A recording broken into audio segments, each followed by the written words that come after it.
Cerno, une anti-enquête.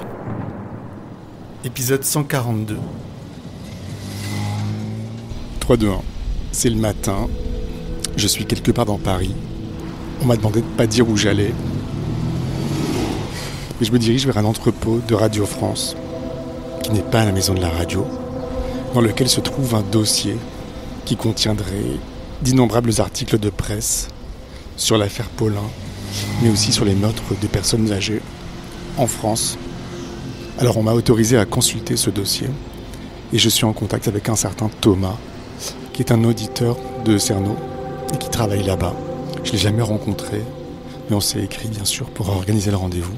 Il a l'air très heureux de me faire visiter cet endroit, qu'il adore, j'ai l'impression. J'ai moi-même travaillé à Radio France avant de me lancer dans le podcast, mais je ne savais pas que cet endroit existait.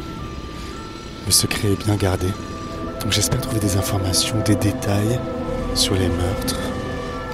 Mais ce qui m'intéresse avant tout en ce moment, c'est de savoir ce qui s'est passé pour Reine de la Mare. Et j'aimerais trouver des articles sur son meurtre. J'arrive devant un bâtiment. Je sonne. Appel en cours. Porte ouverte. C'était l'époque des grippes. Elles s'appelaient Madeleine, Hélène ou Marie. Elles avaient toutes plus de 70 ans. Aujourd'hui, je vais faire mes courses. C'est compliqué maintenant de rentrer dans les immeubles. À ce moment-là, l'homme la suit dans l'escalier. Les escaliers, le palier et une fois la porte ouverte, l'horreur. Elle était martyrisée avec des ciseaux. Tout le monde s'en fout. L'horreur. L'homme massacré. Moi je fumais des pétards, je m'en foutais, le reste je m'en foutais en fait. Qu'on tue quelqu'un pour aller faire la fête. Ça me fait hyper peur. Faut s'entourer de choses douces. J'entends des corbeaux. Elle me hante en fait depuis toujours. Il faut suivre votre intuition. Cerno. L'horreur.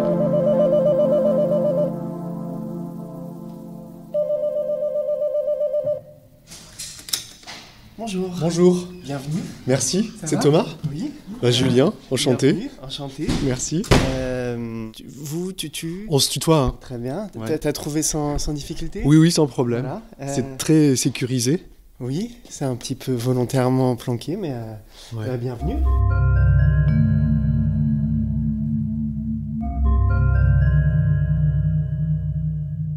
Donc c'est un entrepôt où il y a beaucoup de choses. Je peux dire ce qu'il y a, des livres, des disques. Des partitions, des journaux, de vieilles revues de presse, des DVD. Voilà, en fait ici, donc, on est dans l'entrepôt où sont conservées les collections de la documentation de Radio France. D'accord. Ici, on a toute la matière première documentaire qui permet de fabriquer les émissions de radio. Voilà, et donc on a tout au long de la journée une petite navette qui vient chercher les documents plusieurs fois par jour et qui les achemine à la maison de la radio.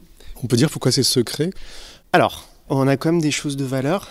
Alors tu vois, c'est très grand, ça fait à peu près 1500 mètres carrés ce lieu. On a même un deuxième entrepôt identique à l'étage d'en dessous, où on conserve aussi des collections.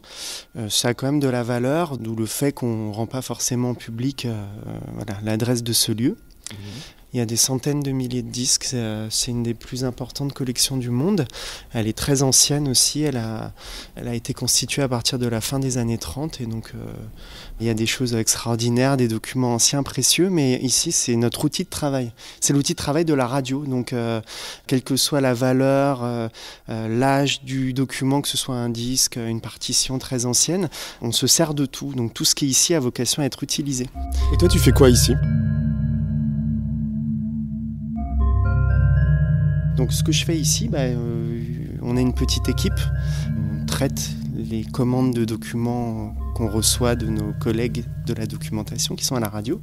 J'épuiserai jamais, c'est tellement grand, immense et varié, hein, il y a tellement de choses que j'en viendrai jamais à bout, mais les journées sont faites de rencontres avec des documents, avec des trucs. Enfin, quand on est curieux et qu'on aime bien les archives, les documents anciens, c'est un peu austère hein, d'apparence. Si on regarde autour de nous, c'est pas une bibliothèque tout en boiserie avec un bel escalier, des rayonnages, voilà. Non, c'est brut. C'est industriel, c'est du béton, c'est du métal, c'est des colonnes, donc c'est un peu austère en apparence, mais ça n'en est pas moins hyper riche en termes de contenu. Et puis il C'est très haut de plafond, c'est important de le dire. Il y a bien 7-8 mètres au-dessus de nous, mais c'est très brut. Comme tu dis, c'est un hangar industriel.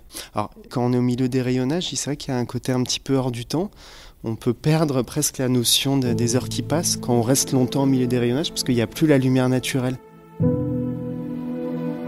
C'est un lieu où le temps n'existe plus ? Oui. En tout cas, il y a plein d'époques qui cohabitent. Le temps existe. Le temps existe. D'ailleurs, c'est central dans tout ce qu'on manipule. Tous ces objets, ils portent une trace de leur époque. Donc non, le temps est partout. Par contre, c'est des strates d'époque qui cohabitent, qui se superposent.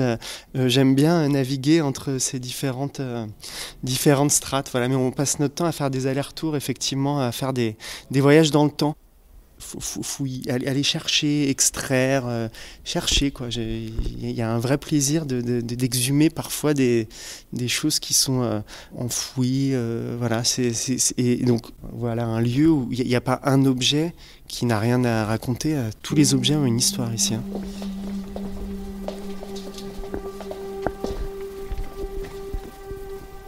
Alors j'ai sorti 3 disques 78 tours. On va en choisir un.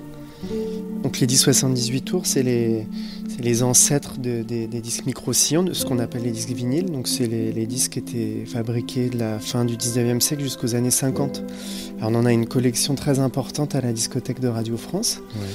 Et on a des choses fabuleuses des 4 coins du monde. Et on a notamment de la musique roumaine et t'essayes d'en savoir plus sur les victimes de Thierry Paulin et de Mathurin. Et j'ai cru comprendre que tu as envie de savoir quelle personnalité elles avaient, quel caractère, qu'est-ce qu'elles faisaient dans la vie. Et la semaine dernière, j'étais allé regarder par curiosité si on avait des disques roumains. Parce que tu pensais à Ioana Secarescu ? Voilà, peut-être que c'est une modeste contribution pour essayer de savoir quelle musique Ioana Secarescu a pu écouter. Donc je les avais sortis, j'en ai écouté quelques-uns et je les avais mis de côté pour toi, donc on peut en mettre un si tu veux. Ah ouais, volontiers. Alors il y a le nom de l'interprète, Margareta, vas-y, Radulescu. Margareta Radulescu, Tata Kent Maivine. C'est Papa, quand reviens-tu ? À son aspect, il faudrait que je vérifie, mais j'en suis pratiquement certain, c'est un disque des années 30. Donc c'est tout à fait quelque chose que... Je ne sais pas si Ioana Secarescu, tu ne le sauras probablement jamais, si elle avait un lien fort à ses origines roumaines au point d'écouter de la musique roumaine à l'époque.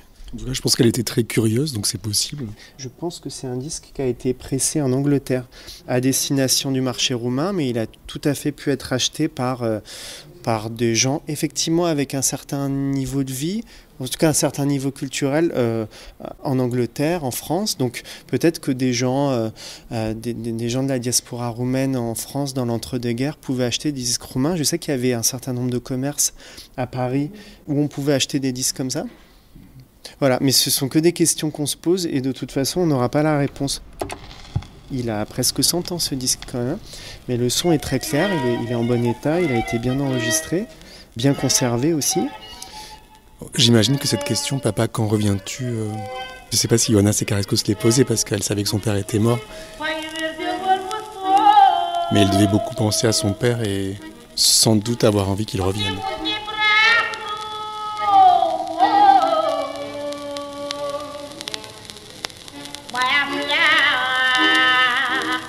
Je suis très touché. Merci. Café.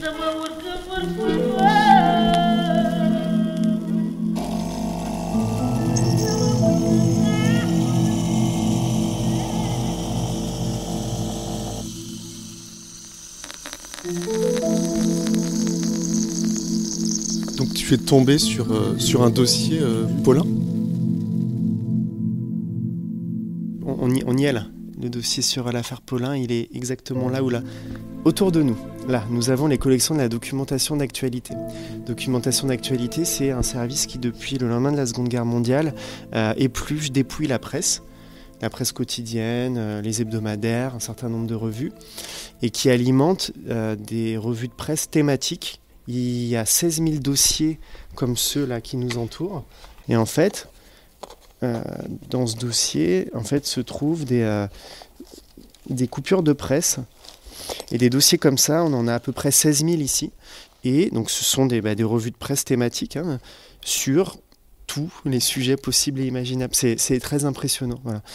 La vie politique, la vie culturelle, les questions de société, les faits divers, les affaires criminelles, le sport, les relations internationales. Et ça commence par justement tous les dossiers relatifs aux affaires criminelles. Les homicides, les grands procès. Alors c'est classé dans la plupart des cas par ordre chronologique, mais pas que. On a quand même un dossier sur les gangsters classé par ordre alphabétique. Criminalité, homicide, 1944-1948, vieilles affaires, gangsters, gang des Lyonnais, Zemmour frères. Alors, regarde, là, donc on est toujours dans les dossiers criminalité. Qu'est-ce qu'on a là ? Agressions diverses dans les bals et les concerts, dues au bruit, contre les chauffeurs de taxi, contre les facteurs et les postiers. Et si on avance, on arrive sur ce dossier. Infogéné, criminalité. Agressions diverses. Contre des vieillards. Contre les vieillards. Entre 1975 et 1987, entre parenthèses, affaire Paulin. C'est un dossier qui est particulièrement volumineux. Et donc, se trouvent consignés ici tous les articles que nos collègues documentalistes à l'époque ont sélectionnés donc dans la presse plutôt généraliste, quotidienne ou dans les revues, les magazines, les hebdomadaires, sur cette question-là. Alors il y a quelque chose qui m'a frappé, puisque je l'ai très rapidement parcouru avant que tu viennes. Le dossier Thierry Paulin commence, dans ce dossier, le petit sous-dossier Thierry Paulin commence en 1987, au moment où il est arrêté. Donc je me dis, non, mais il manque tout ce qui précède. Bien entendu, c'est logique, puisqu'on ne pouvait pas le nommer, on n'avait pas le nom du coupable. Donc à partir de 1987, à moment de son arrestation, je ne sais plus quand c'est, on a le dossier Thierry Paulin, et donc son arrestation, et puis tout ce qui a suivi, j'imagine, le procès, sa mort en prison, voilà, tout est là-dedans. Mais on a par ailleurs tout ce qui précède, donc des agressions contre des personnes âgées à Paris, des agressions commises par Paulin et Gentil et Mathurin, ou pas. Ouais. Donc, du coup, on va apprendre plein de choses. Voilà, j'espère, je suis sûr même que tu trouveras des choses. Moi, ce qui m'intéresse dans les articles, c'est de trouver des détails sur les victimes, sur les lieux, sur l'enquête, sur l'affaire évidemment, et aussi... j'ai commencé un tableau où je répertorie toutes les victimes justement non répertoriées. Des meurtres que Paulin n'a pas revendiqués. Voilà, peut-être que ça peut te donner des pistes. En tout cas, là c'est aussi la rubrique faits divers qui a été épluchée, donc ça peut être des mentions très brèves dans la colonne faits divers en page 12 d'un journal. C'est a priori tout ce qui concerne les assassinats de personnes âgées en France sont consignés dans ce dossier.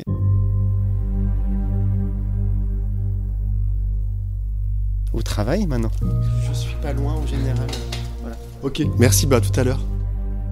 Donc Thomas est rentré dans son bureau et moi je suis au centre de la pièce sur une table et j'ai cet énorme dossier devant moi. Je l'ouvre. Donc à l'intérieur de ce gros dossier, il y a plusieurs sous-dossiers. Donc d'abord, il y a un dossier jaune, agression de personnes âgées. Ensuite, un dossier rouge, agression contre les vieillards, généralité. Puis, un dossier jaune intitulé Thierry Paulin, arrêté jeudi 3 décembre 1987, assassin de 21 vieilles dames. Ensuite, un dossier couleur saumon, novembre 84, série d'agressions et d'assassinats de vieilles dames dans le 18e Paris. Puis un dossier agression et on se rend compte qu'il y a énormément d'articles. Alors je commence par ce dernier, agression, et je vais regarder en 1983.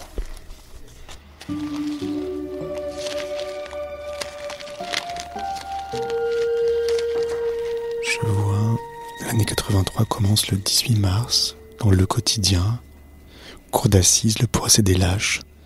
2 agresseurs de vieillards étaient jugés hier à Paris. Leurs victimes sont encore profondément traumatisées. 19 avril 1983. Assassinée pour 10 francs. Une vieille femme de 90 ans, Madame Marie Ténière, est morte samedi des suites de blessures qu'elle a reçues lors d'un cambriolage qui a rapporté 10 francs à ses auteurs. Quelle horreur. Libération, 25 avril 1983. L'argent de la vieille. Les 3 maghrébins ne voulaient pas tuer la pauvre Diane, 88 ans, propriétaire du café-tabac d'Antisanti en Corse. Attaqué dans son pavillon de Montmorency, nuit d'épouvante pour Florine, 74 ans. François, 4 août 1983, battu pendant 2 heures pour 60 francs. 14 décembre 1983, il vole les journées de bonheur qui nous restent, dit une Parisienne de 82 ans, attaquée 3 fois en pleine rue. C'était à Guimauquet, dans le 17e. Elle s'appelait Cécile Larcher. Et là, on passe à 1984. Donc il n'y a rien là, dans ce dossier sur Reine de la Mare. Alors, je vais quand même regarder en 1982. En 1982, il y a beaucoup plus d'articles. Un couple de cambrioleurs agresse une octogénaire dans son pavillon à Neuilly-Plaisance. Armel, 86 ans, martyrisé par des sauvages. Pour lui dérober 600 francs, le chômeur attaque une octogénaire à la baïonnette. Ligoté avec du fil de fer, le vieil homme est resté 3 jours par terre. Pavillon sous bois, les lâches attaquent.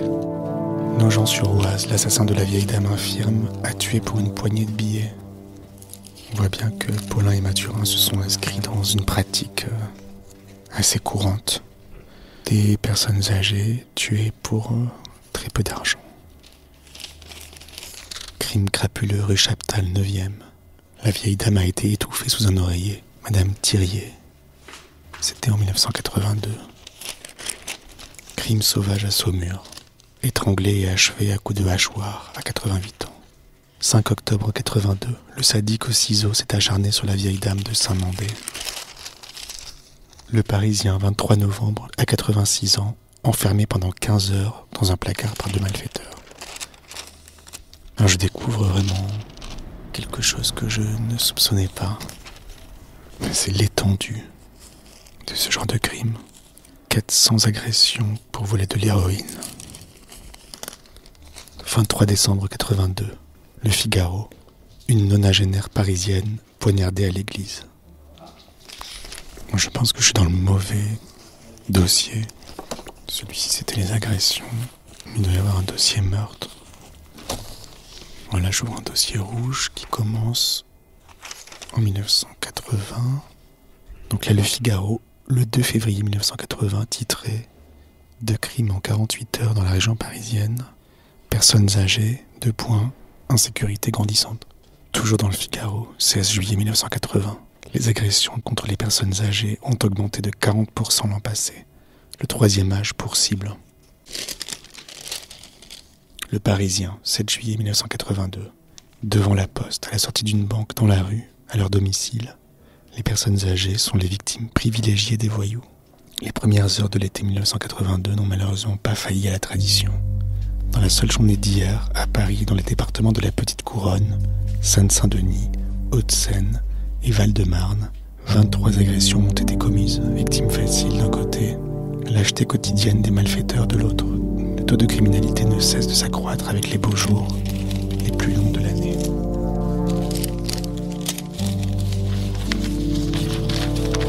Il y a des centaines et des centaines d'articles. Femmes âgées en danger. Dans Paris, 350 000 personnes âgées sont gagnées par la peur.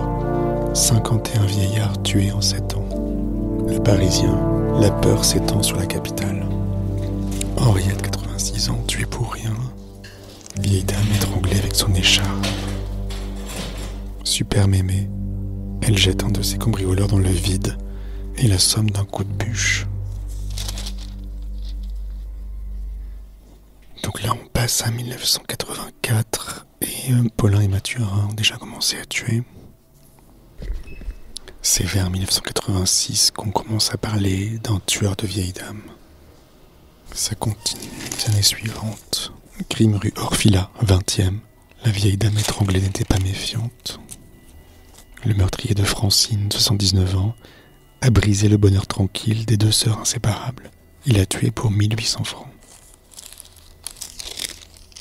Un retraité agressé chez lui. Il y a quand même quelques hommes. Geneviève, 90 ans, meurt traumatisée après une agression. Torturée par des cambrioleurs, la vieille dame est morte d'une crise cardiaque. Dans chacun des partout, il n'y a rien sur Reine de la Mare.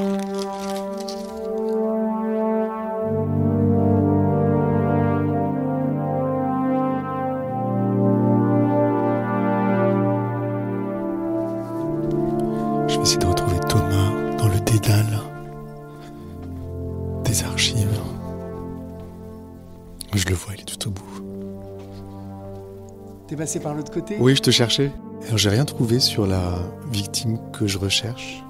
Qu'est-ce qu'on peut conclure d'une recherche qui n'a pas abouti ? Est-ce que ça veut dire qu'il n'y a rien là-dessus ? Peut-être. Ou est-ce que ça veut dire que ça a été rangé ailleurs ? Intuitivement, c'est peut-être qu'il n'y a rien là-dessus, mais on ne sait pas. En tout cas, ce que j'ai constaté, c'est qu'il y a des centaines et des centaines d'articles sur des agressions ou des meurtres de personnes âgées, et en particulier des vieilles femmes. Et j'ai l'impression que l'affaire Paulin, c'est l'arbre qui cache la forêt, si tu veux. En fait, ce dossier, il m'attendait, parce que qu'est-ce qui serait devenu, en fait ? Peut-être qu'il n'aurait jamais plus été consulté. C'est possible, ouais, tout à fait.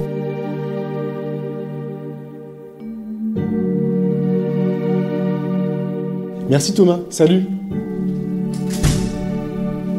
Plusieurs dames seules et âgées ont trouvé la mort de façon violente depuis un mois dans un périmètre de 1500 mètres autour de la butte Montmartre. La police enquête. Pour l'instant, elle ne semble pas posséder d'éléments véritablement significatifs. Je ressors.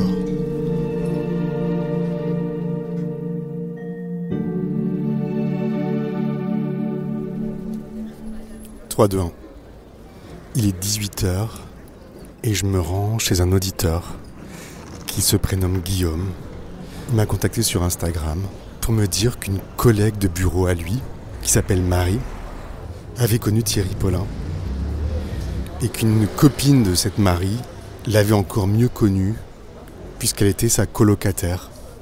Et Guillaume m'a demandé si je voulais dans un premier temps rencontrer Marie et ensuite peut-être l'autre femme qui était la colocataire. Et j'ai dit oui. On a eu du mal à trouver un rendez-vous parce que, je sais pas, Marie apparemment n'est pas tout le temps à Paris. Et aujourd'hui, on avait une possibilité de se voir et donc on doit se retrouver chez Guillaume.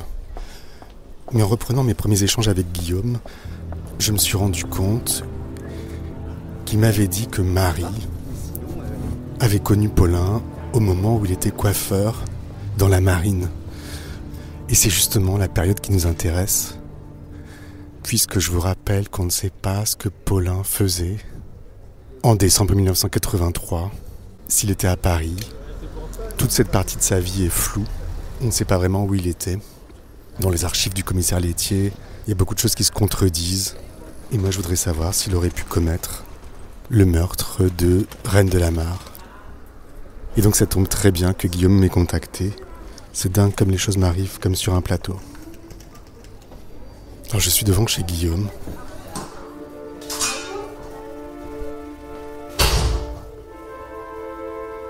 Je monte l'escalier.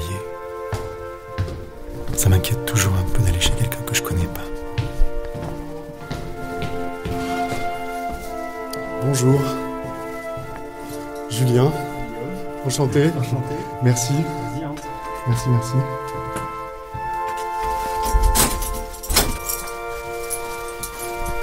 T'as fermé à clé. On est pris au piège. À suivre.